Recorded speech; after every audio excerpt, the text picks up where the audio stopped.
10, 9, 8, 7, 6, 5, 4, 3, 2, 1, за 2 дена, верувајте ми Македонија дека сите ќе одбројуваме затоа што ќе испратиме овој 2022 година и ќе си ја дочекаме 2023 година. Еуфорија, нова година, најубавите празници, божитни празници, новогодишни празници, нема поубаво, сите ќе бидеме заедно дома со семејствата и нормално ќе гледаме Джентлмен магазин. 2022 година лично за мене беше многу убава година, многу плодна година и година, морам да признавам, со многу изминати километри, малку напорно, затоа што цело време бев на релација Македонија-Србија, односно Скопје, Белград, Битола, Прилеп и така натаму, се исплатеше на вистина добро. Успеав да си бидам добар амбасадор на мојата земја и да си ја представам Македонија онака како што доликува нормално на даските што живот значат и на она големо платно. Помина многу джентлмени, морам да признам од 2022 година, джентлмени кои што навистина придонесуваат за развојот на джентлменството во Македонија, а денес за последната емисија за оваа година имам еден гостин кој што навистина има многу поголеми релации од мене, многу понапорен живот, но затоа е тука и токму го одбравме да биде во оваа последна емисија за оваа година. Ќе видите за кого станува збор во наредниот 40 на минути и навистина мислам дека ќе имаме многу добри муабети и многу добри совети и да украдеме по некој добар совет и по некој добар момент од него за нас и нели за трасирањето на патот на джентлмените во Македонија. Останете со мене.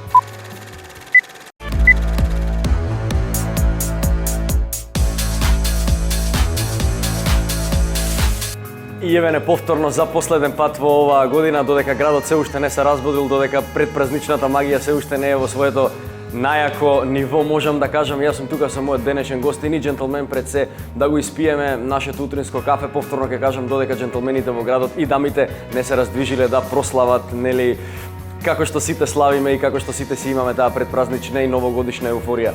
Па еве конечно, после толку многу договарање се договоривме и можам да ти кажам, добре ми дојде. Добро е, најде. Како си? Добро, ете, како што кажам, малце релаксирано, така после една напорна на професионален план година, така да окей, малце сум уморен, меѓутоа е добро. Да, се тоа тековно, нели? Така.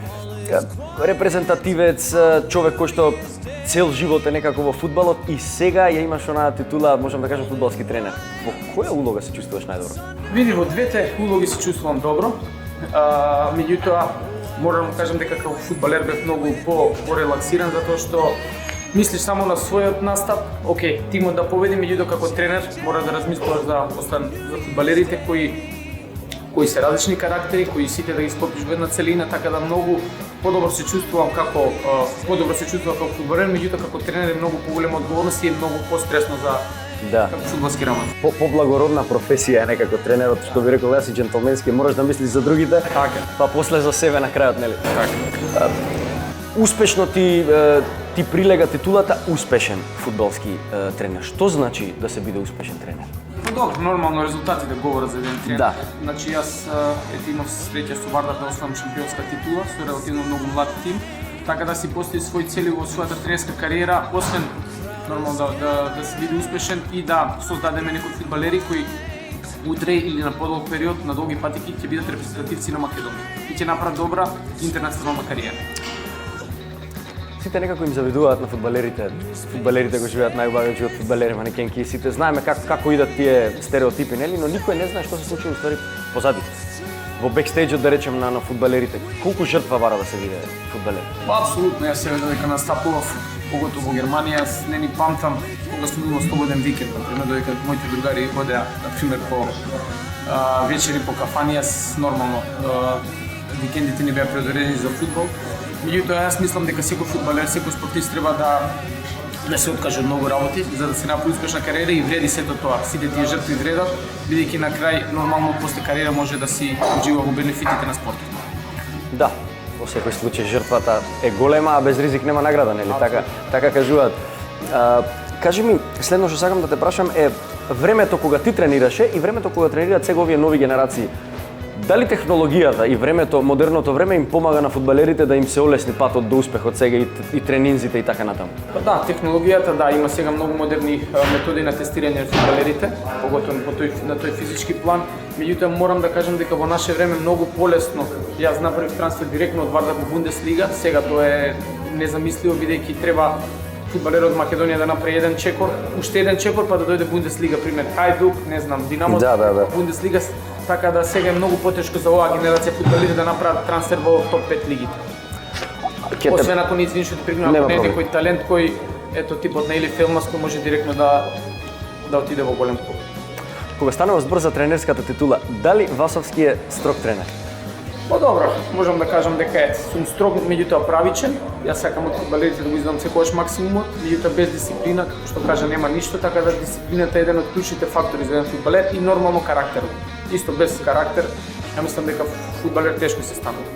Како оди онај сооднос, дали важи тоа и кај фудбалските играчи? Талентот е една работа, но работата и посветеноста е друга работа. Апсолутно, знаете како порано се велеше 30% талент, 70% работа, меѓутоа јас мислам дека е 50-50.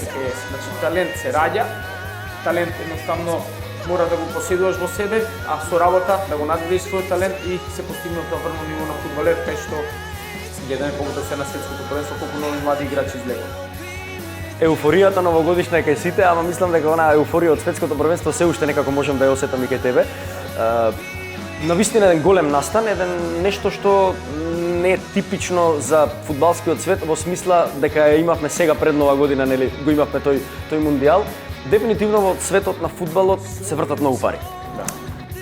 Како мислиш дека младите фудбалери со тие големи заработки што ги имаат успеваат да останат луѓе? Или не успеваат да останат луѓе, не знам. Па, знаете како, некои успеваат, некои не успеваат. Меѓутоа тој што зацртал, тој фудбалер што зацртал во глава да биде голем играч, тој едноставно и покрај големите суми ќе си остане умерен, ќе си остане примерен и ќе настојува на фудбалски план да постигне огромни успеси. Меѓутоа има и оние контрапримери кои се задоволуваат со што ќе заработи некој милион и едноставно неговата кариера на 23-4 години завршува. За жал има и такви примери. Да не ги гледаме тие, да ги гледаме овие другите, да. Оние фудбалери во подем што не гледаат и што ќе ја гледаат емисијава.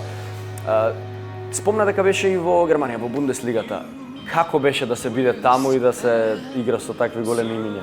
Па добро, Бундеслига, тоест фудбалот е спорт број 1 во Германија, така да чести задоволство беше што успешни 6,5 години настапував во Германија, каде што имам преку 150 надпревари за Айнтрахт Франкфурт, играв в финале Куп Германија, игравме во групна фаза Лига Европа, така да сум горд на тоа што сум го постигнал. Секој надпревар беше едноставно психолошки тежок за мене, меѓутоа знам дека беа стално дека сум давал максимум, стадионите беа секогаш полни, така да беше вистинско уживање да се игра во Бундеслигата.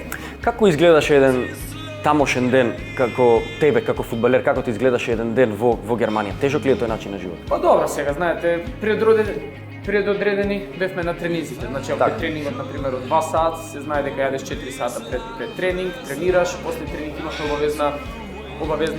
обавезен опоравок од тренингот, потоа вечераш и така. Едноставно си предодреден за надпреварот во сабота.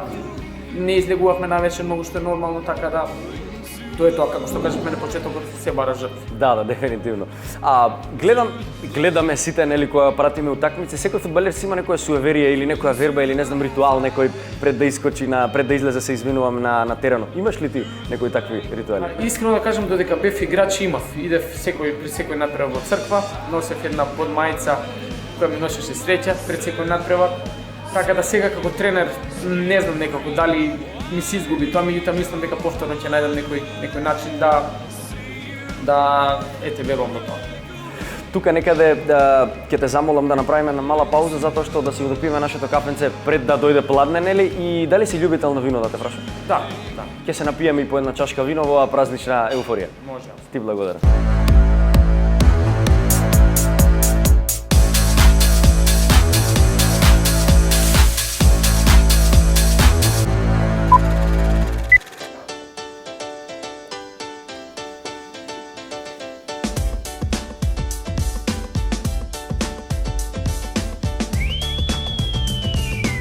Во денешната емисија, во месецот на машкото здравје, ние ќе зборуваме малку и за модата.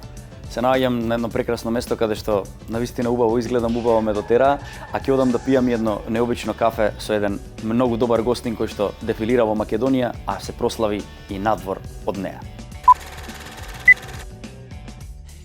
Постојат 5 видови одела кои што секој маж треба да ги има во својот гардеробер. Секој маж задолжително треба да поседува црно одело. Тоа е според сите правила на голем број модни експерти. Покрај црното се препорачува да имате морнарско сино,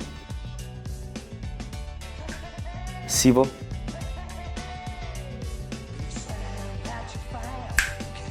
и темно сино или тегет.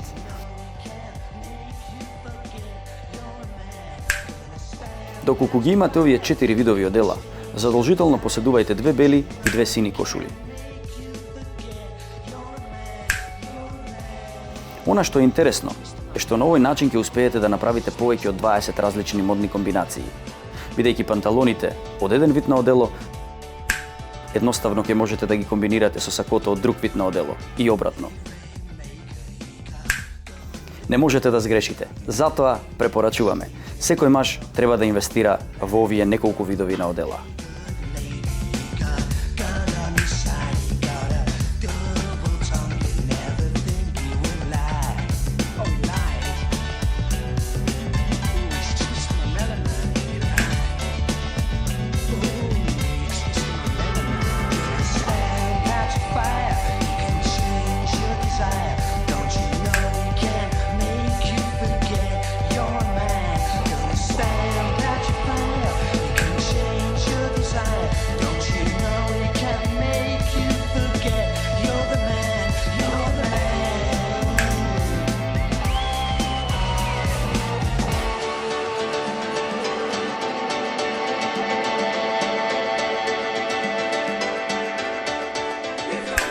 Што го ветувам, ја го остварувам. Еве сме, тука сме, да наздравиме со по една чашка вино.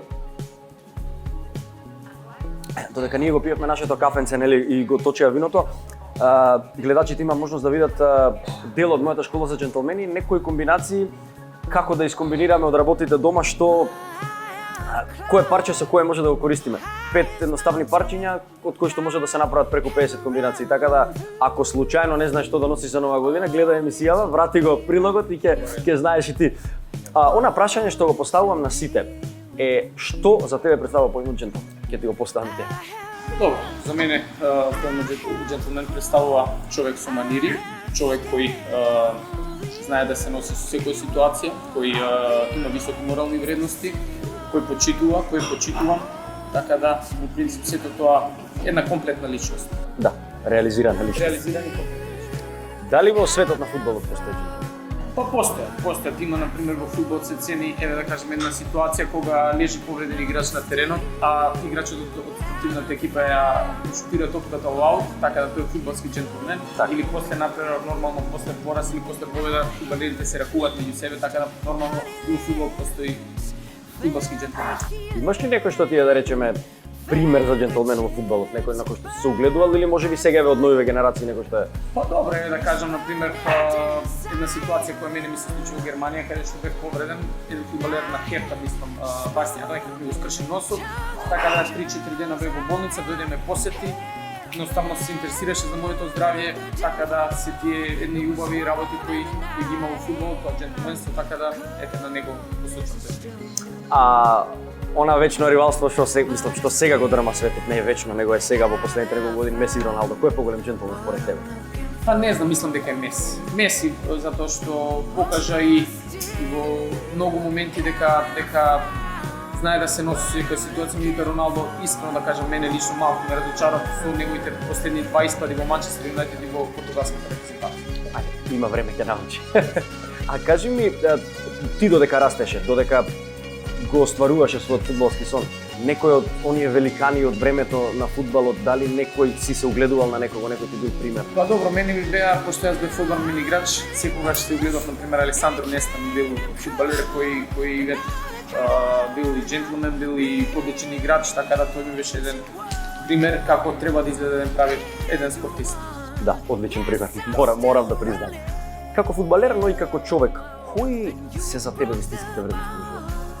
Добро, фамилијата, секогаш семејството е за мене број еден во животот, потоа секако тука е почита кон пријателите, заедничките вечери, ручици со пријателите, така се тие вредности кои секој човек и спортист треба да ги негува во животот. А колку сметаш дека негувањето на добрите навики, за секого се различни, нели, но унифицирани сете неколку, што за сите нас се добри навики, сметаш дека се важни за градењето на успех во кариерата?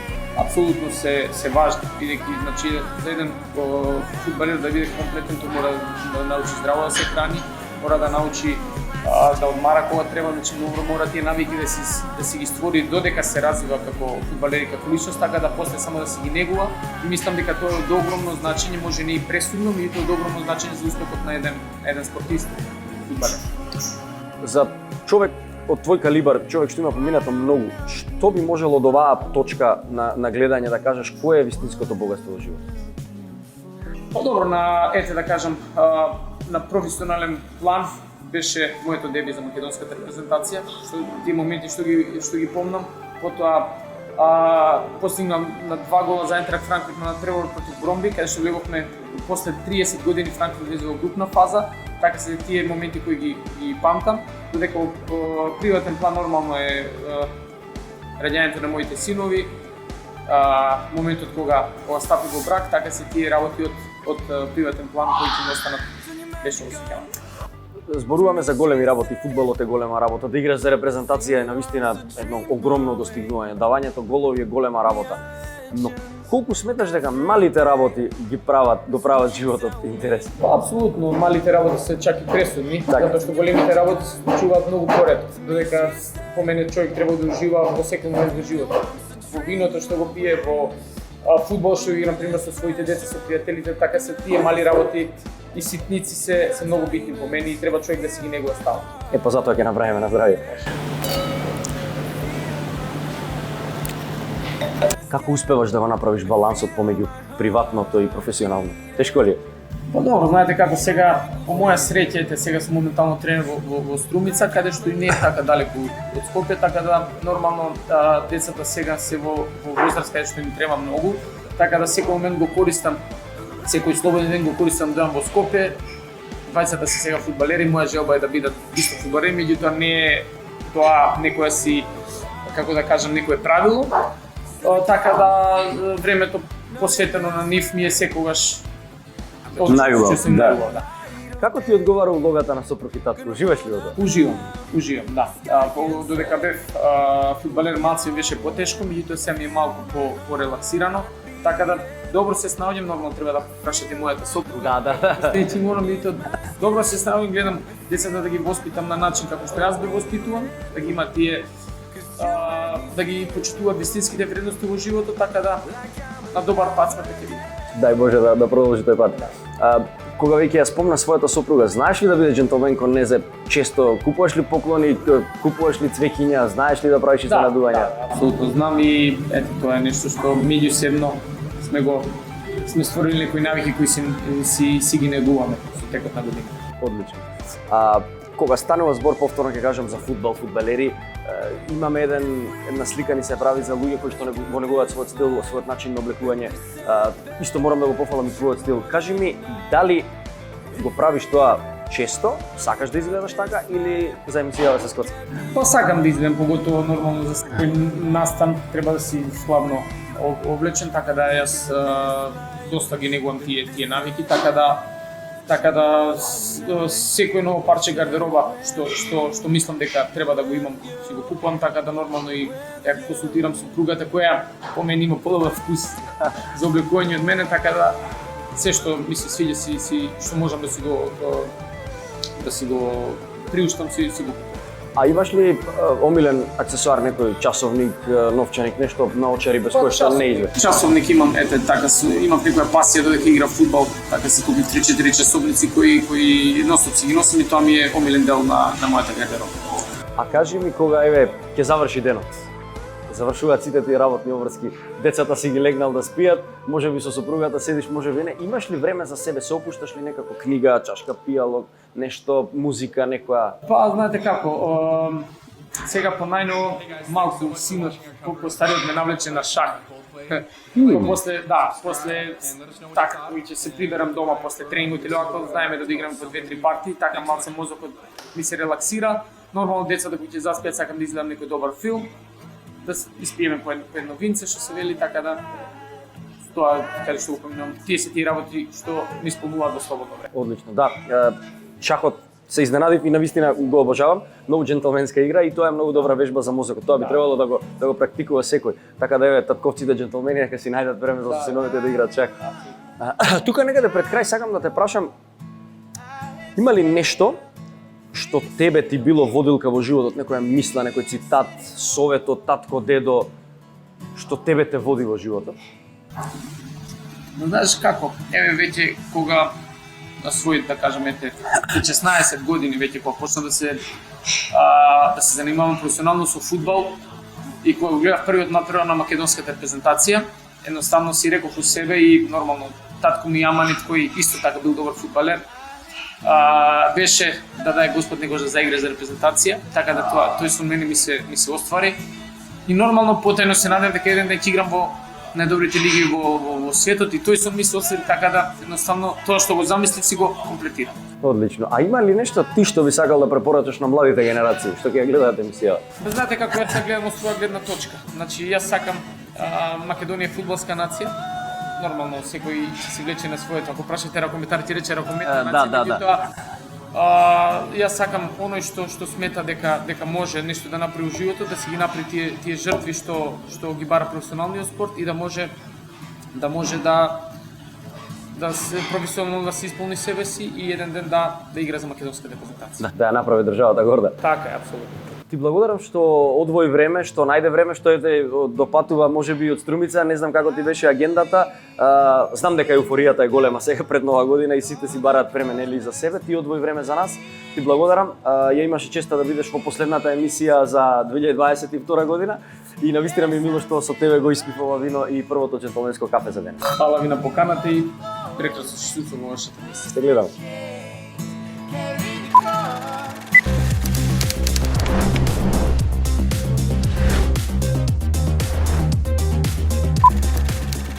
Сакам да ви кажам дека секогаш сум имал некои навики од сабајле на вечер, целиот живот. Тоа и ден денеска ме прати тоа. Значи ја на сабајлето, апсолутно ја тоа, некогаш кога сум бил пушач, сега више не пушам, кафето и обавезно цигара. Еве денеска више не пијам кафе, него пијам чај, за тоа. И после се спремам за да излезам кои се дневните обавези напред сега со школото. Прва ствар кој ќе гледам во джеповите, дали ги имам цигарите, заборавив дека не пушам више и ќе ја земам капата и ќе го земам телефонот. На време и се брзам да дојдам во школото. Во школото прво е тоа да се поздравам со луѓето кои соработуваме заедно, со студентите, да се поздравам со тоа.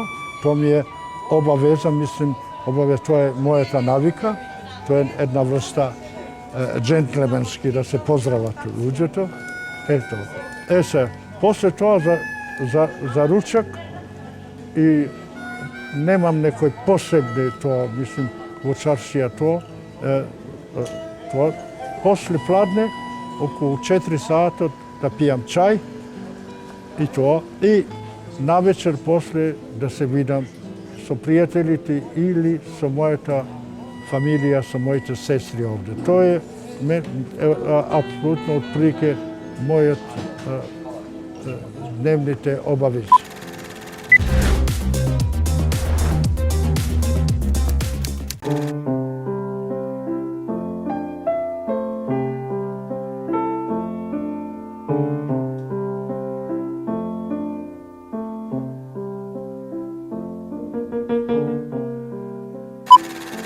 И дами и господа, еве сме на крајот на 2022 година, годината со најмногу двојки. За неколку дена ќе ја дочекаме и 2023 година, па така ние завршуваме и последната емисија за оваа година. Минатата година, оваа година и годината што доаѓа, ние ја развиваме емисијата за поттикнување на џентлменството во Македонија. Поминаа некаде околу 100 гости, џентлмени во подем и луѓе кои што сакаат да го трасираат патот на џентлменството онака како што прилега. Доколку има некој што прв пат ја гледа емисијава, не ги изгледал другите, слободно може да отвори на YouTube Gentleman Magazine, да ги изгледа сите емисии до сега да чуе корисни совети затоа што навистина имало луѓе кои што сакаат, се трудат и го негуваат џентлменството во Македонија. Нашата мисија е нели да ја дигнеме свеста за џентлменството, да ги вратиме старите навики и затоа што ова е емисија за еден вид на изумирање, а тоа е џентлменството. Ние сме тука да го оживееме нели и да го вратиме во онаа права насока, во онаа вистинска траекторија на движење. И денешниот гостин беше човек кој што навистина каже многу убави работи, човек од кој што навистина многу може да се научи. А вие, за да го направите тоа што јас ви го кажам, за да останете џентлмени и да ги негувате вистинските и добри навики, останете и наредната година со Джентлмен магазин на македонската телевизија. Ви наздравувам.